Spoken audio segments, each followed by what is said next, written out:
So I'm Steve Brady. I have collected tropical fruit since I was 6, used to curate the tropical fruit collection at Naples Botanical Garden, and my chief occupation right now is that I'm writing a textbook on tropical pomology.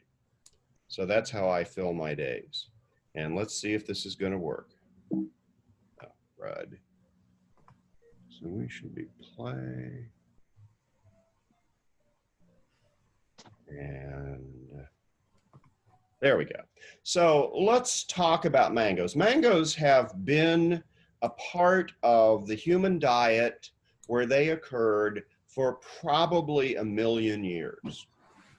There were human ancestors in India at that time, and most of the thinking is that mangoes originated somewhere up at the north end of the Bay of Bengal and have been highly selected by humans and other animals for a long time. And when I say selected, what I mean is that hunter-gatherers go out into the woods and they'll taste a bunch of different mangoes on the ground because you can't reach them on the wild trees. They're 80 feet tall.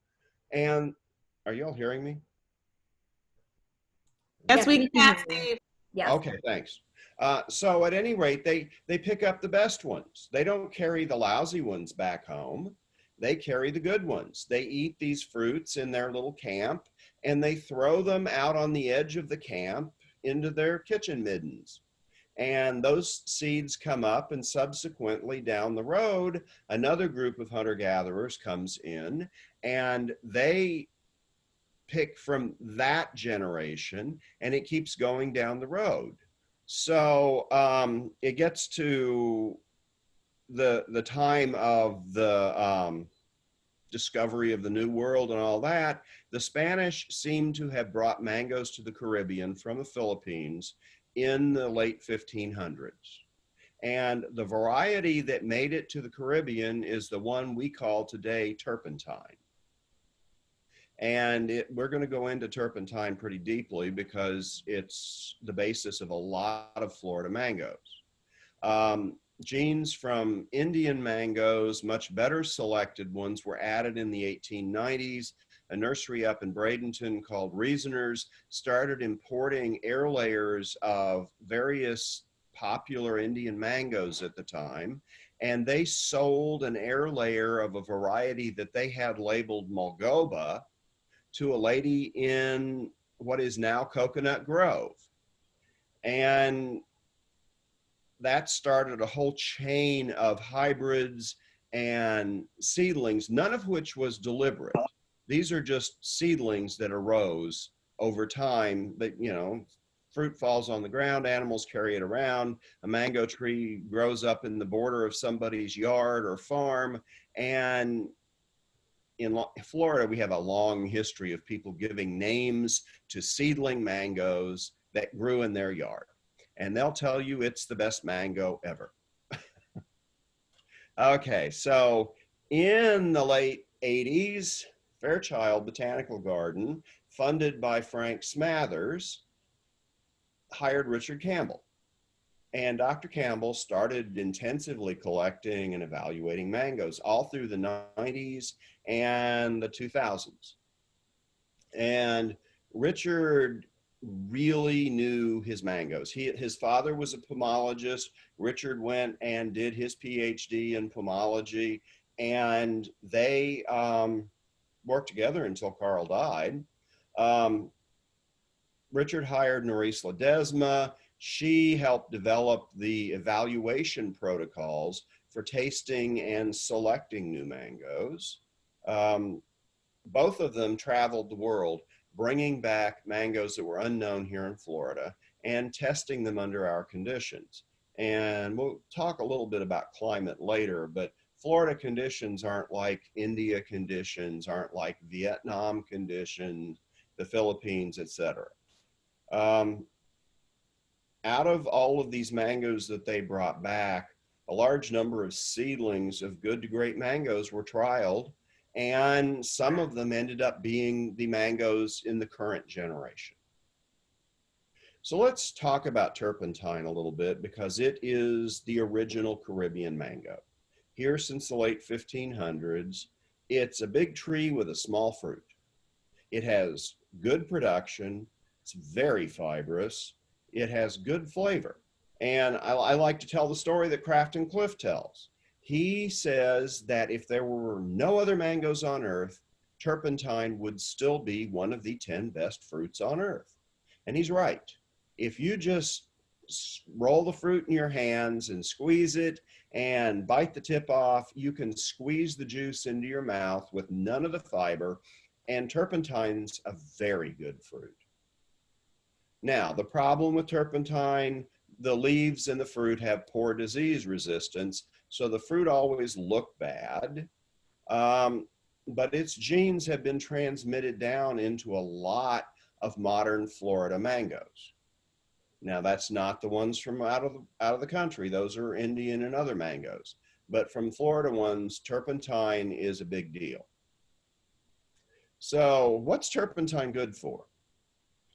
Well, first of all, its roots are extremely salt tolerant. I know of a mango tree growing out with its roots always underwater in Estero Bay, and it's a big old turpentine.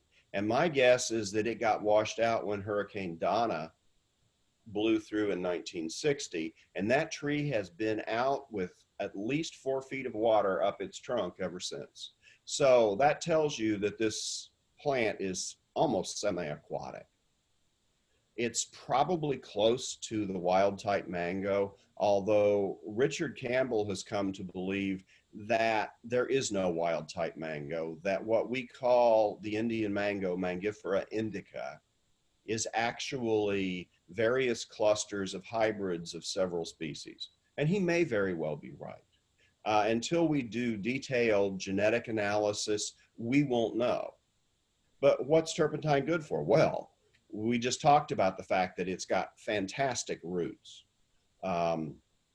You can graft virtually any mango and a lot of different species on turpentine and get a good tree. By itself, it's difficult to control. If you wanted to grow a turpentine in your yard, despite religious pruning, you're going to get a big tree. It's just really hard to control. So back in the early 1900s, this lady in Coconut Grove, Mrs. Hayden, stuck this tree called Mulgoba into the ground, and they promptly had a 100-year freeze. And this thing froze back to just above the ground. And it grew back and eventually fruited, and she had a seedling come up in the yard. Very common, probably a possum or a raccoon carried it away from the tree. And when it grew and fruited, she ended up with a variety that she stuck her name on, Hayden. And Hayden is the first hybrid here. It's a chance seedling of turpentine and this Mulgoba. And the thing about this tree called Mulgoba, it's still around. And Richard and Nerisse are convinced it's not the mango that they call Mulgoba in India today. So we don't know what it is. But the point is that it's an important parent. This fruit is much better than either Mulgoba or turpentine. And it came along at the right time. People were planting mangoes here, and it got planted in all the mango groves. And this was the mango that got shipped up north when I was a kid. The first mango tree I ever grew was the seedling of a Hayden I bought at the grocery store when I was 7. And I never got to taste it because a 7-year-old didn't understand tropical trees, and I left it out one cold night and it turned black and died. And I was heartbroken. And I had to wait till the next year to get another one, but I at least brought it in. I never did get that seedling to fruit, but I kept it in my bedroom for years. It ended up becoming the most widely grown cultivar in the world. It got transported all over the place. There are seedlings of Haden being grown in Africa, and they call them all Haden.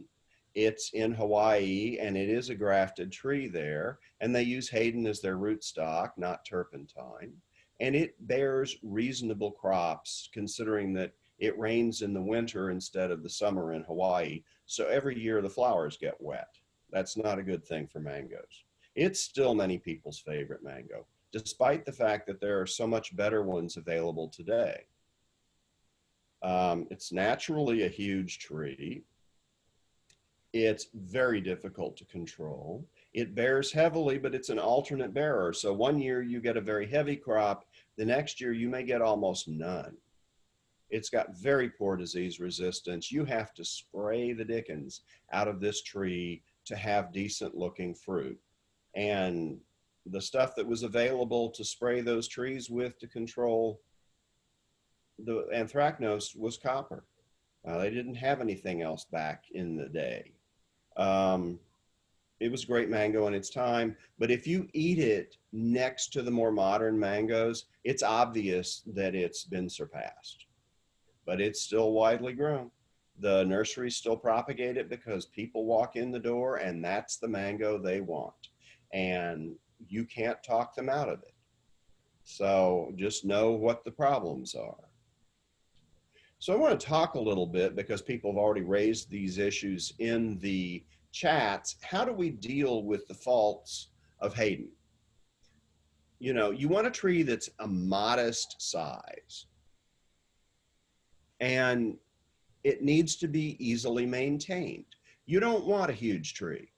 I went to a talk at the Hawaii Tropical Fruit Growers meeting in 1998. And they brought in a guy who was a pomologist from South China. And he showed thousands of hectares of mangoes, all grown as 6 foot, or for them, 2 meter tall trees. And they had so many fruit on these little trees that they had to prop the limbs up. And Richard and I both talked to this guy, and he was reluctant to tell us how they did it. He showed us what they did, but Richard traveled over there, finally found the story. A lot of what they were doing was using growth regulators, lots of growth regulators. These are not things you want to eat. Most of them are not allowed on US crops. So keep that in mind. We had to find mango trees that could be kept small.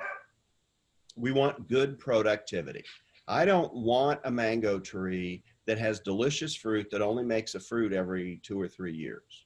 I have a Tong Dom. It's a Thai mango. It's a wonderful fruit, but I've had one fruit in 20 years. It's just not worth the trouble, and it's not worth the space. I want it to be easy to control diseases on these trees so that you get beautiful fruit. It's going to be worth your effort to put in that effort. I want the fruit annually. I don't want to wait every other year for alternate bearing. And I want a mango that has great taste and little fiber. Now, I'm a little more willing to put up with fiber than a lot of people, but I still don't want to eat a mango and feel like I've got Brillo pad between my teeth. And that's kind of the way I feel after eating a turpentine. So the perfect mango tree. I want you to look at this picture carefully. I tried to count them, and on this side of this tree, there's about 33 fruits. This tree is 2 meters tall, a little over 6 feet. And if you look at that, you have a lot of light getting down into the tree. So you've got good light penetration. You can reach every part of the tree to work on those fruit. You can maintain this tree easily because it's about as tall as you are. And it's been properly pruned and cultivated its entire life. And it will make this kind of crop every single year without growth regulators, without huge amounts of fertilizer, only modest water input. but I'm going to tell you the rest of the story here. This mango is not outside. As good an example as it is growing in a greenhouse on the North Island of Japan, Hokkaido. And in Japan, they will pay any amount of money for a perfect fruit.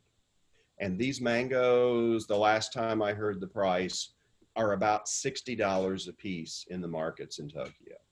So if a guy's got, 100 trees in a greenhouse, he's getting about $200,000 a year for his effort.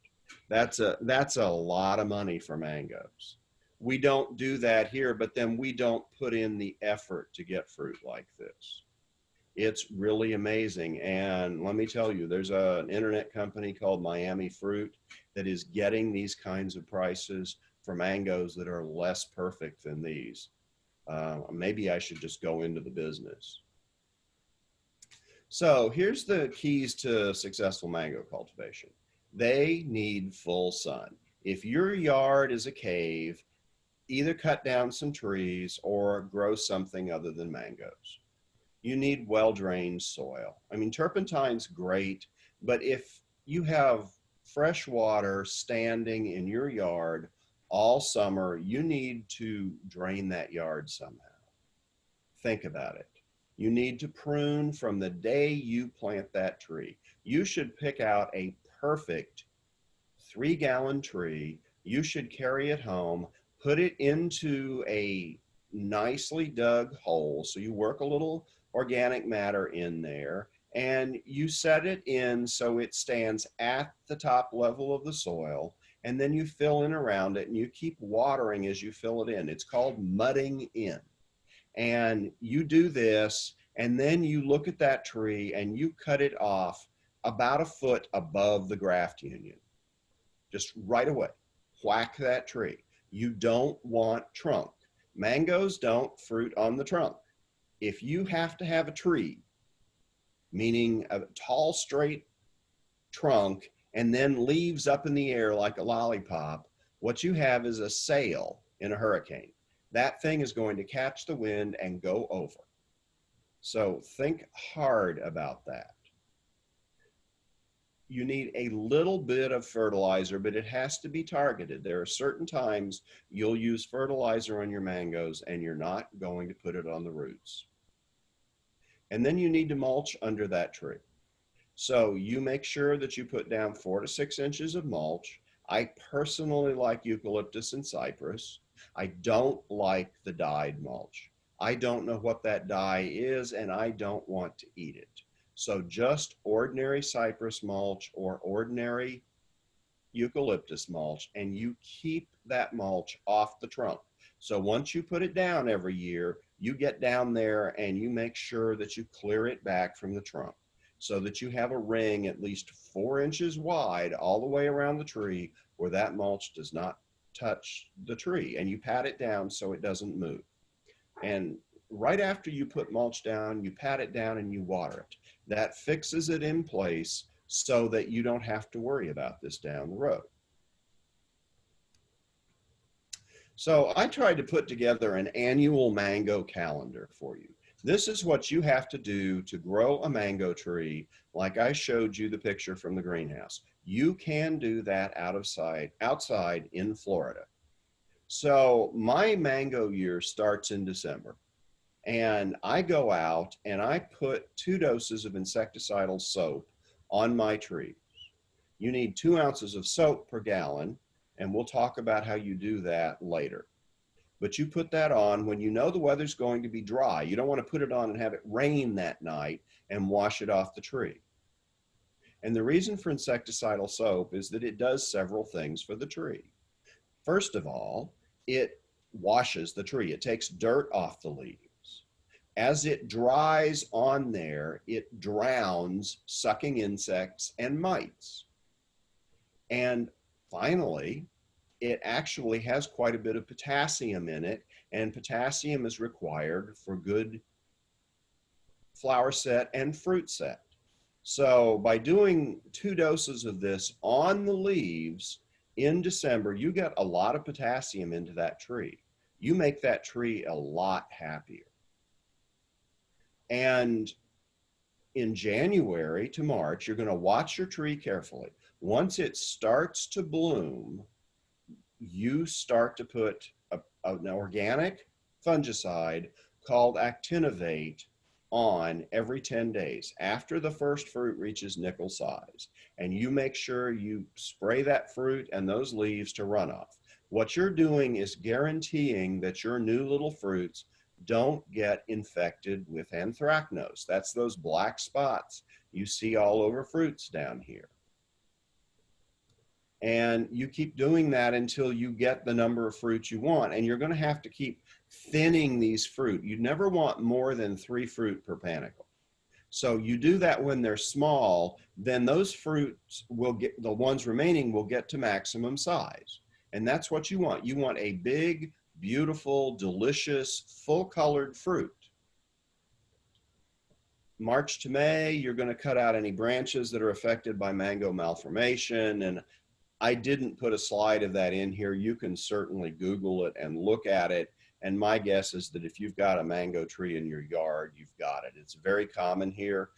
Any limb affected by mango malformation, you cut out about 10 to 14 inches below the malformed flowers. And you take that and you put it in your trash container. Don't put it in the compost pile, put it in the trash container, because that thing, as it dries out, will shed a bunch of spores to reinfect your tree. So get rid of that stuff. And, you know, if it's wet, and we've been getting wet winters and springs, then you need to spray the soap again after it rains. Try not to do it anywhere close to when you put on the actinovate. You don't want to wash that off. And because you're not growing these in a greenhouse, you have to consider mechanical injury to the fruit. So if on that panicle, you end up with mangoes hanging together, then what you do is you just fold up a little bit of newspaper into a 4x4-inch triple or quadruple square, and you just slip it in between the 2 mangoes that are touching. And the weight of the 2 fruits holding together will keep that piece of paper in there, and that will protect them, and you won't end up with a rough spot or disease or bugs getting in where that mechanical injury can happen. So May through October, depending on the variety or varieties that you have, you harvest your fruit. And you harvest when you don't harvest when they're tree ripe. You know, people bring me mangoes all the time and say, you know, this is a beautiful mango, but it never tastes very good. But what they've done is they've left it hanging on the tree until it falls off. And that's how you end up with a lousy fruit. And we'll talk about that a little bit later when we talk about harvesting. So June to September, depending on when you've harvested your last fruit, you're going to wait 2 weeks and you're going to spray the tree with a fertilizer solution. You're going to get it on both sides of all the leaves, and this 1530 or 3215 Miracle-Gro keeps changing it. I do not own stock in any of these companies that have products I'm recommending. I'm just telling you that they work. There are other 1530-15s out there, and you can use them just fine. And what you do is you put that in a sprayer with some spreader sticker, and you put it on the leaves. Again, you want to do this when it's not going to rain for a few days. And it soaks into the leaves, and it starts a process where that tree is getting ready to make a new growth. And then you, after 2 weeks with fertilizer on, you at least tip prune the tree. But if you need to take out larger branches to open it up, this is when you do it. And you'll push out new growth below. And you have all of this time in the summer and the fall for that tree to recover from the injury and store up enough sugar to make good fruit the next year.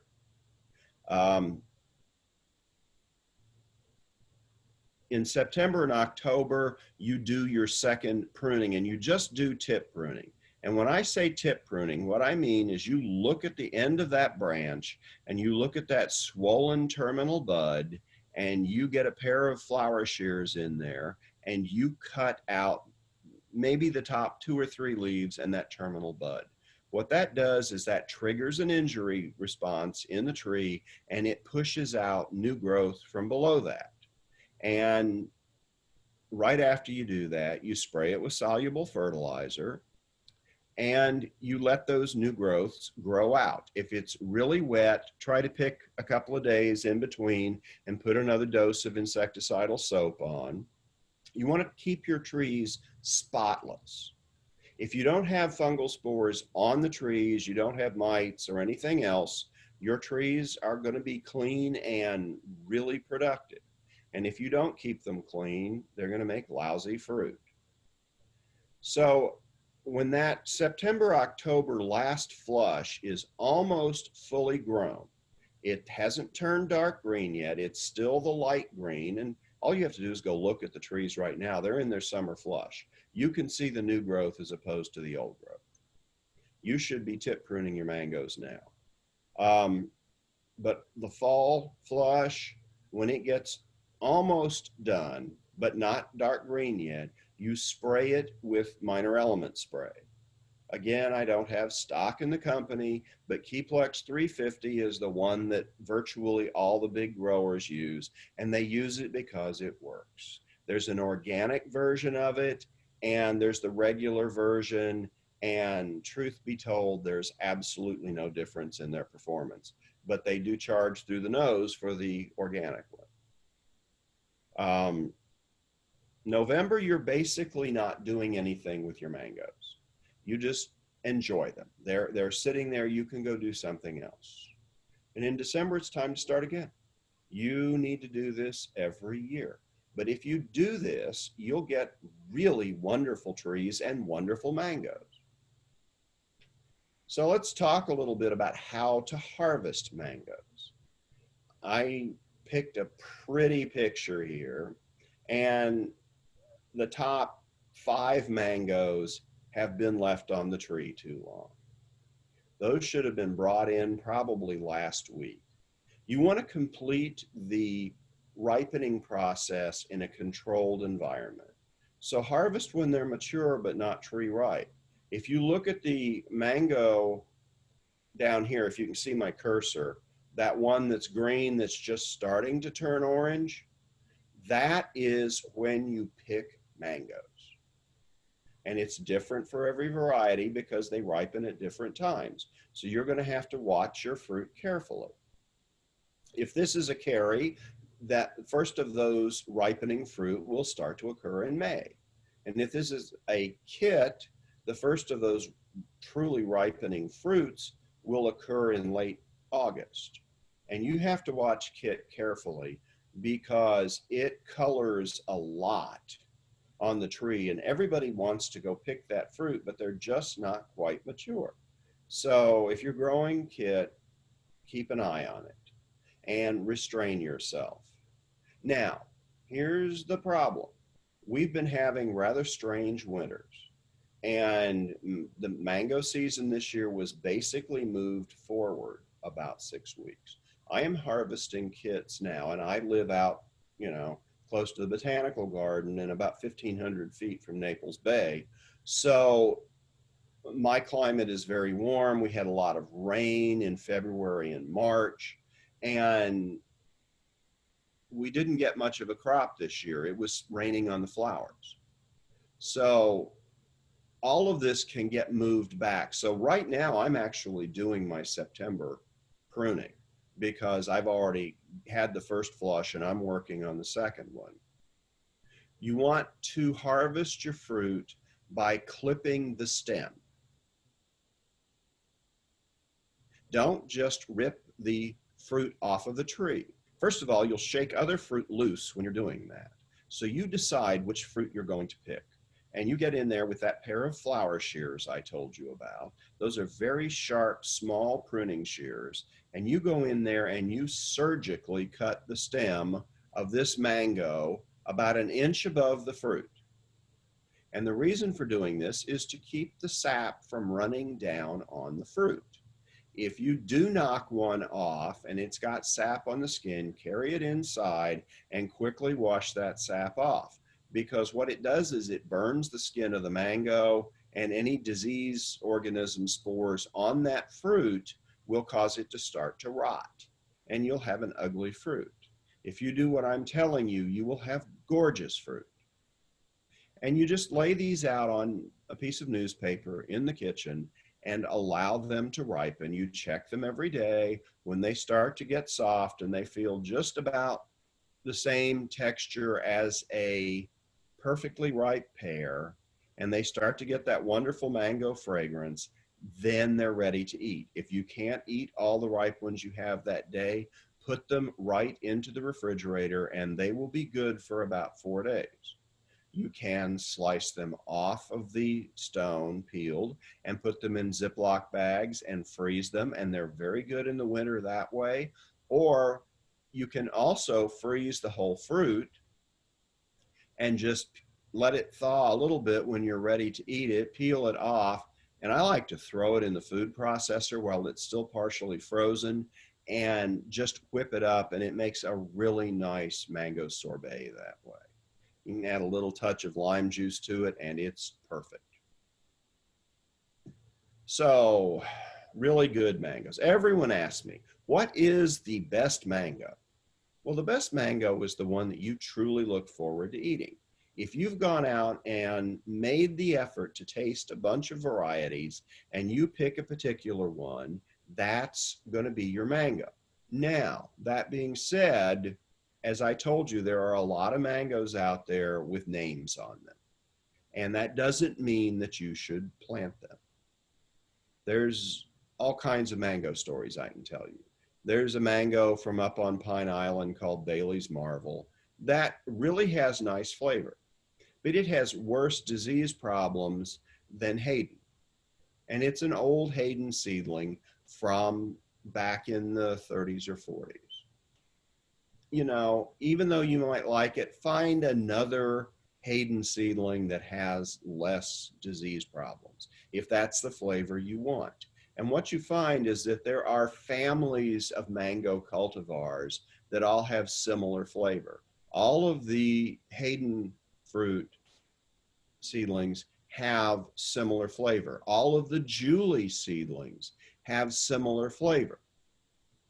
And a lot of the Southeast Asian mangoes have similar flavor. Thai mangoes, similar flavor. And there are, you know, they're rare and hard to find, but if you're of Brazilian origin, there are 2 native mangoes from Brazil, meaning the Portuguese carried them there from India back in the 1500s. And those are the mangoes that you probably want. And those are Espada and Rosa.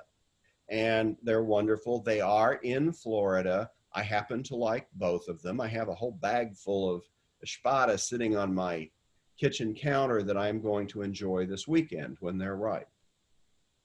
You want a tree that will bear reliably. And I told you the story about Tong Dom. That tree never fruits, and I'm going to cut it down. It's just a waste of space. It shouldn't be difficult to take care of. A lot of people like a cultivar called Valencia Pride. I'm not sure why, because it does not have a distinctive flavor. It's, I think, appealing to them because the fruits can be gigantic. But you can't keep that tree down. It wants to make new growth that's as big around as a broom handle. And if you cut it back enough to keep it small, it won't fruit for 2 years. And by the time it fruits again, it's gotten to be too big to control. Palmer's the same way, and Palmer only makes decent fruit every 4th year. The rest of the time, they're just lousy. They ripen too early. Palmer's only good if you can pick the fruit in late September or October. So, yeah, it's gorgeous. It's an interesting mango. Don't plant it. This is South Florida. We have a lot of people that aren't here all year long. Don't plant a mango that ripens in the middle of the summer if you're in Vermont. that should be a given, but you'd be surprised how many people have a mango tree in their yard and they never get to eat a fruit. Their lawn service gets all of them. So think about it. There are fruits that ripen at both ends of the season that you can plant and reliably have mangoes while you're here. KEITT's the one at the end, and I'm going to talk about Kerry today, but Lemon Saigon is even earlier than Kerry, and it's a decent mango. A little hard to keep small, but it will respond to pruning, and it's not a bad mango. People will try to sell you Rosy Gold as the earliest mango, and it is. You can get ripe fruit in March. The problem is that Rosy Gold needs a heck of a lot of heat to ripen good fruit. If you plant a Rosy Gold and you pick one in March, it's been cool the whole time that fruit was developing. There's not enough sugar in that fruit to be worth the effort. It's a beautiful mango that never tastes very good. They're only truly good if you wait until late June and you have a couple of them left, and then they're fit to eat. But before that, no. So I don't recommend it at all.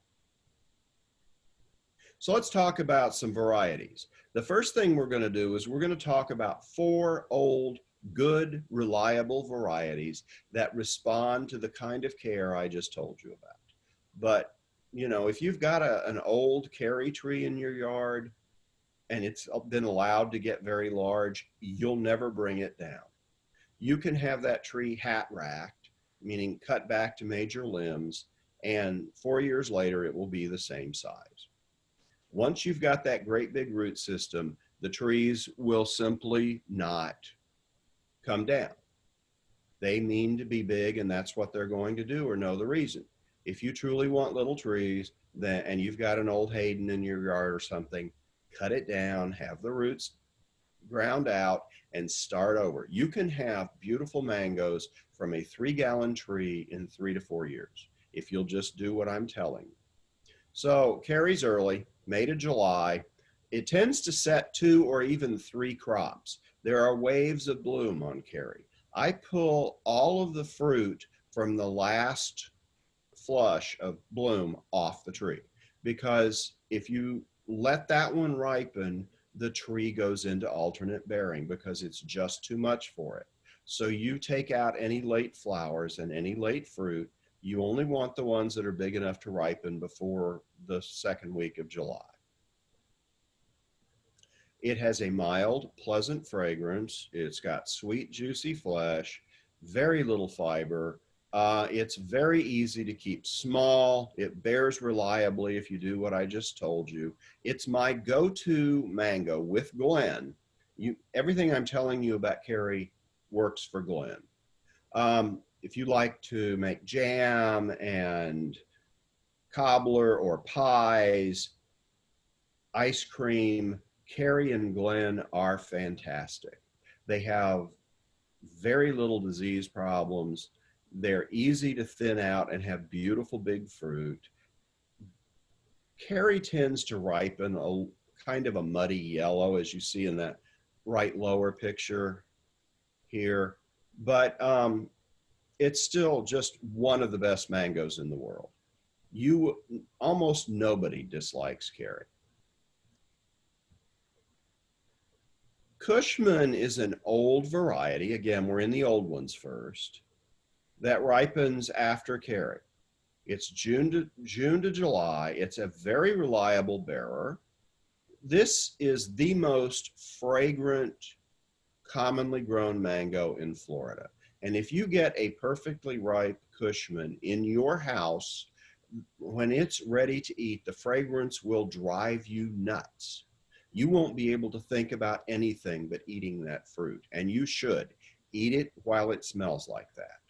It's a large fruit. They can be 2 pounds. Has a little more fiber than Kerry, but it's not objectionable. It can ripen bright yellow with a reddish blush in full sun, meaning usually the west side of the tree, but the north or the east side, they're going to look like the fruit over here on the right. I can't say enough good things about Cushman because it's one of my favorite mangoes. Don't let this tree get big. Plant a 3-gallon plant and you keep it down, because if you ever let it get a big root system, you'll never get that tree contained. So listen to what I'm telling you. Graham is the first of a large number of seedlings of Julie. Julie is the favorite mango in Jamaica, and it works very well in the dry areas of the Caribbean. Julie achieves its peak at the north side of Jamaica. So it's about 500 feet elevation. It's the dry side of Jamaica, and the fruits there are exquisite. In Florida, which is much wetter, Julie is usually not a good bearer, and the fruits are very small, but it does have wonderful flavor. So why not figure out which Julie seedlings would be good? Well, mango grower Gary Zill, he has the largest mango nursery in the United States, and it's wholesale. Don't bother him. I started planting Julie seedlings, and he evaluated a bunch of them. And Richard and Norris planted a bunch of Gary's seedlings at Fairchild Farm, and they came up with several. Now, Graham arose back in the 60s before anyone thought about doing that. It is a large fruit. It's a very reliable bearer. It will naturally bear annually. It fruits from late July to early September. The fruit can be 2 pounds. These are green, by the way. These were harvested too soon. In full sun, it'll get kind of yellowish with a red blush again. It's just a fantastic mango. And it doesn't have a lot of disease problems. If you prune early and often, it is just a perfect sized tree. And you will like this mango. Everybody does that eats it. And finally, the late mango in this first group is KEITT. And I've mentioned it several times. Its fruit ripen late. So you can have mangoes in September and October, except this year. I've heard people say that it will hang until Thanksgiving. Yes, it will, if the rats don't get it first. And by the time you get to Thanksgiving, all of the sugar has disappeared from that fruit. So it's just as good as a rosy gold in the spring. So don't let them hang on the tree that long. When they are mature, meaning that they are getting orange on the shoulders, and the shoulders are this top part of the fruit here, then you bring them in and you let them ripen on newspaper. And this is an absolutely fantastic mango. There are a lot of KEITTs in Publix these days, and they're all grown in Haiti and the Dominican Republic, and they're picked 6 weeks too early, and they're lousy. But that's the long and the short of it. You can grow exquisite KEITTs, and it doesn't take a lot of work. The only problem I have with KEITT, it is the ugliest tree you've ever seen. It is rangy and sparse, and it still bears like stink. Crafton says it's the mango he's taking into heaven with him. It's the best one because it fruits every year. So now we're going to get into a different group. These are the group of mangoes that were selected from 2000 on. And they're the result of the efforts by Richard Campbell, Norris Ledesma, Gary Zill, and don't let fruit hang on the tree till it's ripe, because it's sugar. I didn't catch that. Hello? Hey, we're going to wait to the end to answer all the questions. So if you have a question, just put it in the chat. Yeah, I'll answer as many questions, and I can hang around late and do more after the videos and stuff. if anyone wants that. So these are the late ones. Super Julie is another Julie seedling. And I had Super Julie for the first time this year, but I've heard people buzzing about it for the last 5 years. And when I finally ate one, it was unbelievable. I went to Fairchild Farm to help them identify some trees about 2 months ago. And this one tree that I looked at had a tag on it, and we were checking tags because somehow some of the tags on the trees got removed there. And it had a Z number only. Well, that meant that that was a Gary Zill tree. And I walked around the tree, and it was obviously a Julie seedling because the tree itself looked exactly like a Graham. Once you look at enough mangoes, you can start to see what the family lineage of them is. And this was obviously a Julie seedling. And I was on the dark side of this tree. It was shaded to the south, and there in amongst the leaves was this absolutely perfect 2-pound, shiny, brilliant scarlet fruit. And I picked it, so it wasn't dead ripe. And the group of us looked at this thing, and we cut it open and shared tastes. And it obviously was a Julie seedling, but it's the best Julie seedling I have ever eaten. It is fantastic. And this one, I think, was picked too early and ripened because it just doesn't have enough of the scarlet on it. And the scarlet on the fruit we saw at Fairchild Farm was much darker than that. It's got an incredibly complex, fragrant flavor. And what you need to do next summer when there are a lot of mangoes around is go find some mangoes and taste them sequentially. Taste a turpentine. Find out what that flavor is like, and then wash out your mouth and taste a Hayden. And there's plenty of Haydens here in Naples. You will not have a problem. You won't do this all on one day because they have to come on different days.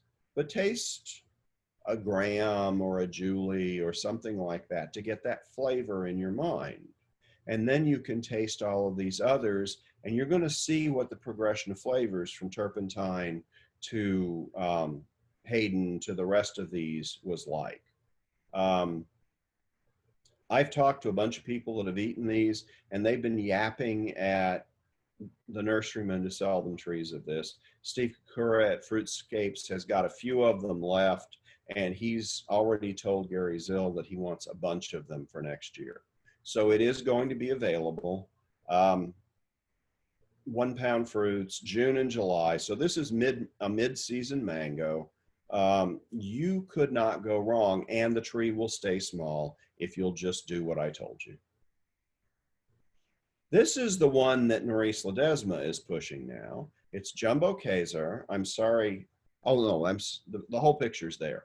My screen is different than yours. I've got all of these thumbnails on the side. It's new to Florida. Maurice brought it in from India. She first tasted it north of Goa. And it's a seedling of an old variety called Kazar, which is a very good mango.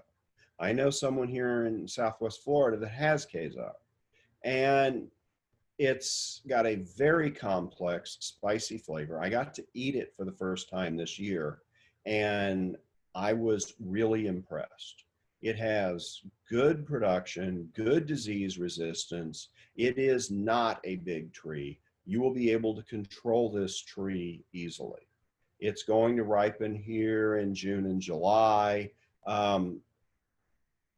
If you're going to have a couple of small mangoes instead of one great big tree, I'd almost say this is your second choice. It's really good. Lemon zest. This is an interesting mango. I've heard a buzz about this mango for 10 years and never gotten to taste it. And then somebody gave me one this year, and it is really good. And I was incredibly impressed. It does bear well every year. It does tend to get large if you don't control it. There are questions about its disease resistance. Gary Zill is convinced that it gets too much leaf spot or fruit spots, so the anthracnose, but other people I'm talking to don't have so much of a problem, or they only have it if June is wet. But I've already told you how to keep trees from getting anthracnose, so this shouldn't be much of a problem. It has good production. It's a good sized mango, 1.5 pounds. It's easy to tell when they're ripening, so you can bring them in before they get dead ripe on the tree. I think you should consider this if you want a mango with a strong lemon taste to it. It is very good, and most people who taste it like it. And all I can tell you is don't buy a mango based on somebody else's sense of taste, because you don't know how acute somebody else's palate is. I've figured out over the years that there are certain people that tell me, oh, this mango's good or that mango's good. And I have learned to quietly bite my tongue and pay absolutely no attention to them.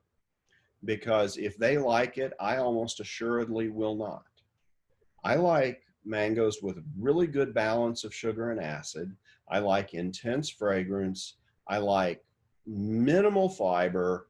I want large fruit. I am not into peeling little tiny fruit. I had a Julie, it would make a couple of fruit every summer, and I looked at that thing and I cut it down. I can be ruthless. I just didn't see that the original Julie had good enough qualities to make it a go-to tree for South Florida. And I thought I'd bring this one up. You will either like this one or you won't. Juno is a seedling from a jungle mango tree that I brought back from Borneo. And the seeds were collected under that tree at Fairchild Farm, and it was surrounded by good Indian mangoes. And the species that I brought back was Mangifera rubropetala, and it makes a little yellow fruit with a flavor like no mango you've ever eaten. It's pleasant, it's nice to eat. It isn't, if it's grafted, a huge tree. It sets huge crops every year, and the fruit hang in giant clusters. And it's got great disease resistance. On its own roots, it does well here in South Florida in a wet spot. And several people are trialing it as a rootstock, potentially to use in place of turpentine. I'm waiting to see what their results are.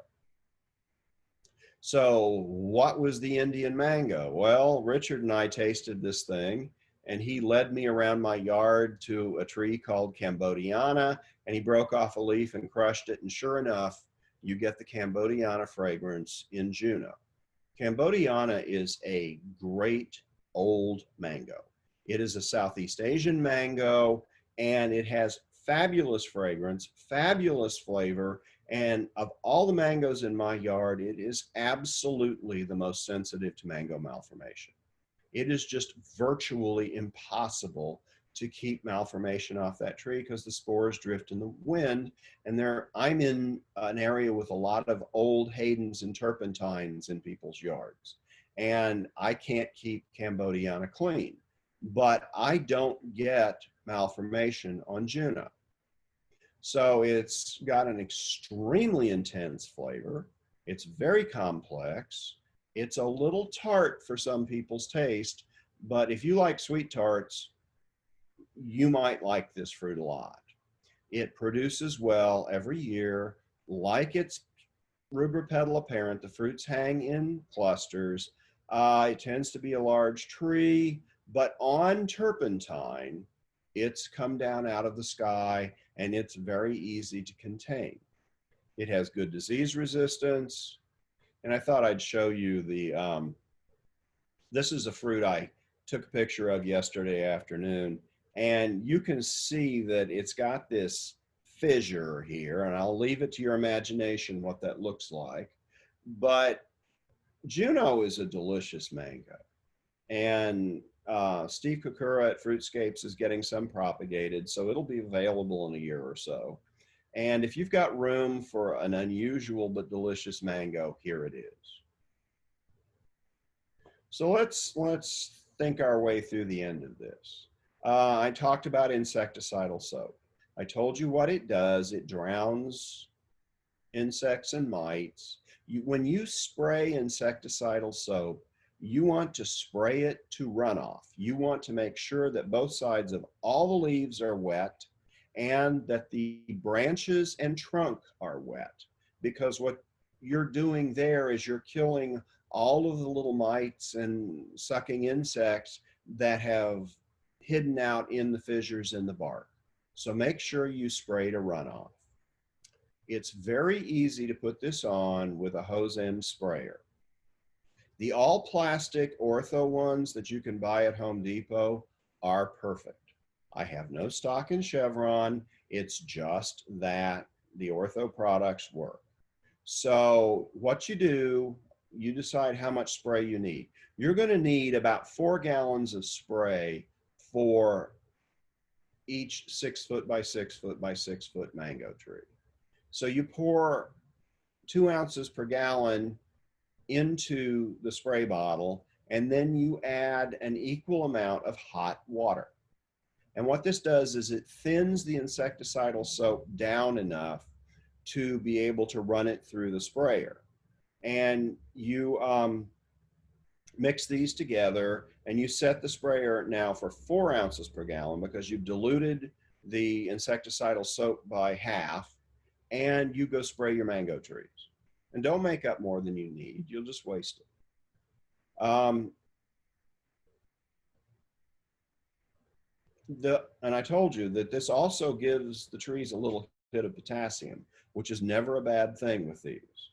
The foliar fertilizer I've told you about is the Miracle Grow Bloom Booster, but there are other 1530-15s out there. You can get them. You need 1.5 tablespoons per gallon. You should be putting about 3 tablespoons of this fertilizer on a 6 by 6 by 6 foot mango tree. And you will get fabulous results. You just don't want it to get washed off in the rain. So watch the weather forecast. Do it so it's at least on for 24 hours and preferably 72 before it's going to get washed off. And you'll get good results. You won't pollute the soil or the groundwater. You know, to get this same result from solid fertilizer, you'd have to put about 1 pound per inch of trunk diameter. So you would be putting on a 6 foot tree with a trunk at the base that is 5 inches thick, you're going to be putting 5 pounds of fertilizer on that. That puts a huge amount of nitrogen and phosphate into the groundwater. Or if you're like me, the runoff will go into the canal and you will get a lot of pollution and an algae bloom. Now, the other thing about putting fertilizer on trees by foliar is that you put a limited amount on, and once it's gone, it's gone. So you've put enough on there to give this tree the push it needs to make a flush, but it doesn't have so much fertilizer that it makes a long flush. You want the leaves on your new growth to be as close together as possible. The pictures of this will be posted online. Go back and look at that perfect mango tree. Those leaves are right on top of each other. They have put the fertilizer on so that they get this kind of growth. And it took Richard and I about 8 years to figure out what the Chinese were doing, since they wouldn't tell us. But, you know, by trial and error, we figured it out. The actinovate should also be put on with a 1 to 2 gallon hand sprayer. It's hard to run it through the hose-end sprayers. And there are hose-end sprayers out there that you'll see that have a stainless steel pistol grip and a brass fitting on top of a 1-pint bottle. Those don't work with soap. If you put soap in that, the pressure going through that thing is so high that it actually chemically fractures the molecules of insecticidal soap. And what happens is you set loose the free fatty acids and they build up inside the measuring mechanism in that brass fitting, and it clogs up. And this happens in about 1 minute. You can ruin one of those sprayers in 1 minute. And the only thing to do once you do this is throw it away. It will never work again. So get the plastic ones. They're a lower flow rate and they work. And if you can find another brand that's all plastic that you like, go right ahead.